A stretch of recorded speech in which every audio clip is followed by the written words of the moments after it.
Hey guys, welcome to my channel online civil engineering classes. And हम हमारी series को continue रखते हैं और आज हम देखते हैं क्वेश्चन नंबर 1। ये पूरे क्वेश्चंस गेट से रिलेटेड हैं, ठीक है। ये एक्सपेक्टेड क्वेश्चंस हैं, एमसीक्यूज हैं, गेट से रिलेटेड। ऑलराइट, सो आप भी ट्राई करिए खुद, है ना। चलिए क्वेश्चन नंबर 1 करते हैं, स्टार्ट करते हैं। Let's start. A sample of concrete is cured at 20 degree centigrade for 28 days. Its maturity is, maturity बतानी है। maturity का फॉर्मूला क्या होता है? maturity is equals to d into t minus 11, this is the formula for maturity, where m is maturity, d is time in days and t is temperature in degree centigrade. और ये जो maturity निकल कर आती है, ये निकल कर आती है डिग्री सेंटीग्रेड डेज में, राइट। हमें काय में निकालनी है? डिग्री सेंटीग्रेड आर में। तो इजीली कन्वर्ट कर दीजिएगा और आंसर निकाल लीजिए, ठीक। तो टाइम दे रखा है 28 डेज का, मल्टीप्लाइड बाय 20 डिग्री सेंटीग्रेड पे निकालना है, तो 20 + 11, right, is multiplied by 24। So the final answer यहाँ से हमारा निकल कर आ जाएगा, राइट। सो जो कैलकुलेट हुआ आया है, फाइनल आंसर आ रहा है, वो आ रहा है 20832 डिग्री सेंटीग्रेड आर, ठीक है। So this is the question number 1। Now next question देखते हैं, question number 2। During a mix design procedure proportion for a desired grade of concrete have been obtained as 1:2:3.7 by mass, right है। By mass के through, by mass आ रहा है और proportion of concrete दे रखा है। Proportion जो कंक्रीट का दे रखा है वो क्या दे रखा है इसने? 1:2:3.7। ये काय का प्रपोर्शन है? ये प्रपोर्शन है सीमेंट, सैंड और एग्रीगेट का, राइट। ये उसका प्रपोर्शन दे रखा है बाय मास, मतलब ये वेट मास के फॉर्म में है, 1:2:3.7, ठीक। और वाटर सीमेंट रेशियो दे रखा है इसने 0.45, ठीक। और एयर कंटेंट दे रखा है 3%, राइट। और स्पेसिफिक ग्रेविटीज दे रखी हैं इसने सीमेंट, सैंड और एग्रीगेट की। तो सीमेंट की दे रखी है 3.15, ऑलराइट। सैंड की जो स्पेसिफिक ग्रेविटी दे रखी है वो 2.6 एंड एग्रीगेट की जो स्पेसिफिक ग्रेविटी दे रखी है वो दे रखी है 2.75। ये स्पेसिफिक ग्रेविटीज दे रखी हैं, ठीक है। This is the specific gravity of cement sand. और अब आगे बोल रहा है कि मिनिमम नंबर ऑफ बैग्स कितने हैं लगेंगे अगर हम 3 मीटर क्यूब ऑफ कंक्रीट बनाते हैं। तो टोटल वॉल्यूम ऑफ कंक्रीट दे रहा है वो 3 मीटर क्यूब का, ठीक है। अब कंक्रीट में क्या क्या होता है ये एक बार फेस डायग्राम से हम समझ लेते हैं, इससे तो बहुत जल्दी क्लियर हो जाएगा आपको, ठीक है। ये है 1 2 3 4 एंड 5। दिस इज सीमेंट, मान लो यहाँ पर सीमेंट है, यहाँ पे सैंड है, यहाँ पे कोर्स एग्रीगेट से या फिर एग्रीगेट है, यहाँ पे water and next is air, ठीक है। ये सब मिला के टोटल वॉल्यूम होता है कंक्रीट का। इसमें volume of air, this is volume of air, right, this is volume of water, this is volume of aggregate, volume of sand and volume of cement, ठीक है। इन सबको प्लस करेंगे तो हमारा टोटल वॉल्यूम आ जाएगा, ठीक है। तो मैं यहाँ लिख देता हूँ इसको, VC + VS stands for sand, S stands for sand and V aggregate, A stands for aggregate, volume of water plus volume of air is equal to total volume. अब टोटल वॉल्यूम हमें कितना दे रखा है? 3 मीटर क्यूब का। Air content इसने दे रखा है 3%। एयर कंटेंट क्या होता है? Volume of air to the total volume. Total volume हमें पता है 3 है और एयर कंटेंट दे रखा है 3% का, ठीक है। तो ये मैं यहाँ लिख सकता हूँ, वॉल्यूम ऑफ एयर यहाँ से निकाल सकता हूँ, into 3 is equal to V है। तो V कितना निकल कर आ जाएगा? 0.09 मीटर क्यूब, ऑलराइट। बस सब चीज़ें यहाँ रख दीजिए आप। अब देखिए, मुझे सीमेंट का निकालना है, सीमेंट के नंबर ऑफ बैग्स लेना है। तो अब मुझे सीमेंट का प्रोपोर्शन तो नहीं पता है, तो मैं मान लेता हूँ कि सीमेंट हमारी x है, सीमेंट का वॉल्यूम जो है, वेट जो है, let weight of cement is x।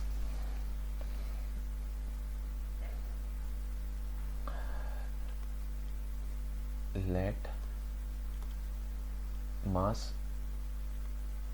Of cement is x, ठीक है। अगर ये x है तो फिर सैंड कितनी हो जाएगी 2x, और एग्रीगेट कितना हो जाएगा, एग्रीगेट हमारा हो जाएगा 3.7x, 3.7x, ठीक है। बस ये कंडीशंस लगा दो। मास हमें पता है, टोटल वॉल्यूम का फॉर्मूला, वॉल्यूम ऑफ सीमेंट मुझे निकालना है, तो क्या, weight of cement that is mass of cement that is x divided by mass density of cement. Mass density of cement कैसे निकालेंगे, मैं यहाँ लिख देता हूँ, मास डेंसिटी ऑफ सीमेंट, ठीक है।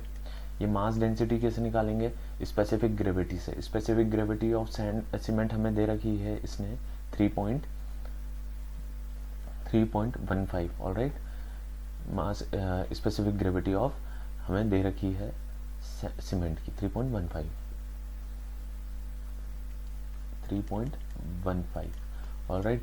सिमिलरली सैंड की जो दे रखी है mass multiplied by rho W अगर मैं कर दूंगा तो मास डेंसिटी आ जाएगी। सिमिलरली जो सैंड के लिए जो दे रखा है, जो सैंड के लिए गिवन है वो गिवन है 2.6, और एग्रीगेट के लिए 2.75, right.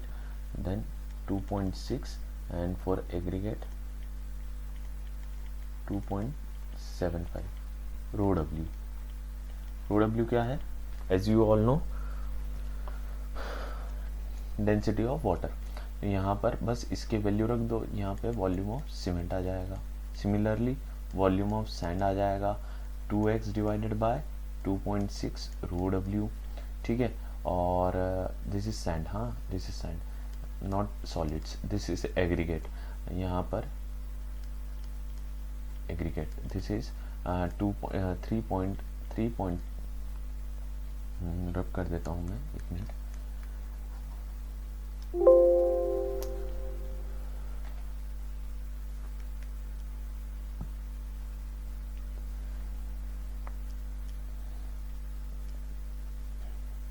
(3.7x divided by 2.75 of rho W, alright. सब कुछ हमारे पास गिवन है। वॉल्यूम ऑफ वाटर भी हमारे पता है 0.45 ऑफ x, क्योंकि वाटर कंटेंट हमें यही दिया हुआ है, W/C is equal to 0.45।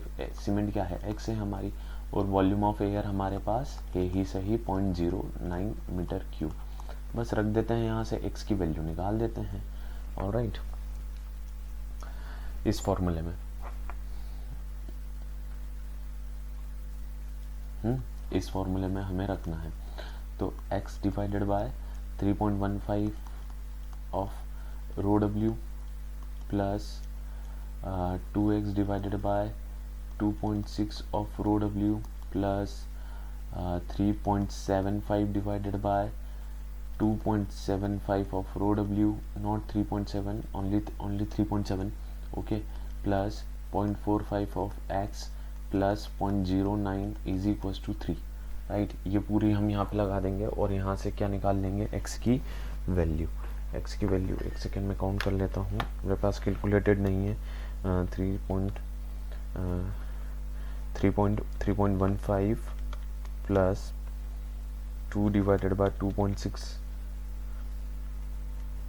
Plus 3.7 divided by 2.75 plus 0.45, ठीक है। 2.88x आ रहा है, 2.88x आ रहा है, और 3 minus 0.09 divided by 2.88x, so x is equal to आ रहा है, यहाँ लिख देता हूँ,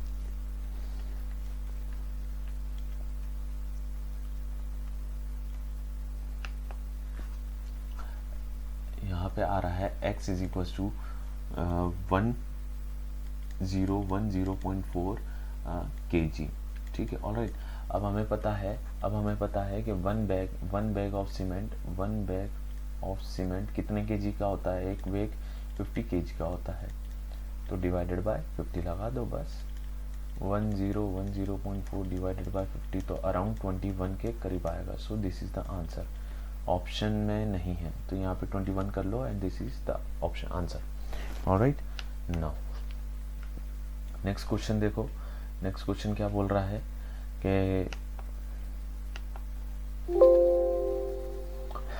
as per IS 4562,000 modulus of elasticity कितना दे रखा है, M25 का निकालना है 23 डेज पर, 23 डेज पे विल बी MPa में निकालना है, ठीक है। और यहाँ पे क्रिप कोफिशिएंट्स की वैल्यू दे रखी है, यहाँ पे टाइम की वैल्यू इसने दे रखी है 23 पे निकालना है, तो हमें 7 और 28 के बीच में क्रिप कोफिशिएंट की वैल्यू निकालनी पड़ेगी। 7, 23 एंड दिस इज 28। 7 पर ये वैल्यू होती है 2.2 और 28 पे ये वैल्यू होती है 1.6, तो 23 पे हमें निकालनी है। कैसे, लॉग से निकालते हैं। ये जो इसमें जो चलता है ना, इसमें जो टाइम चलता है वो लॉग स्केल में होता है, ठीक है, ये लॉग स्केल में होता है टाइम, ठीक है। यहाँ पे थीटा की वैल्यू क्रिप कोफिशिएंट है इस तरफ। ऑल राइट, देखो कैसे निकालेंगे आप। 2.2 है ना, मुझे थीटा 23 पे निकाल रहा हूँ मैं, ठीक है। देखो 2.2 plus 2.2 minus 1.6 divided by log 7 minus log 28 multiplied by log 23 पे निकालना है minus log 7। So this is the formula to determine creep coefficient at after 23 days, ठीक है। तो यहाँ से जो थीटा की वैल्यू निकल कर आएगी वो रहेगी आपकी थीटा 23 इज इक्वल टू 1.685, ठीक है। ये थीटा की 23 डेज की वैल्यू निकल कर आई है। अब वो बोल रहा है कि मॉडुलस ऑफ इलास्टिसिटी निकालना है M25 के लिए। तो long term modulus of elasticity हमें पता है ES is equal divided by 1 plus theta. Theta की वैल्यू हमें पता है, यहाँ पर आ जाएगी। ES भी हमें पता है according to IS 456 root of FCK, तो ये हो जाएगा 25,000, ठीक है। FCK की वैल्यू आप रख देना 25, तो क्या निकल जाएगा, this is in MP। Alright, so यहाँ से जो long term modulus of elasticity निकल कर आएगा वो आंसर जो आपका आएगा 9310.54 MP है, ठीक है। So this is the final answer. Now next question देखते हैं। A specimen of M25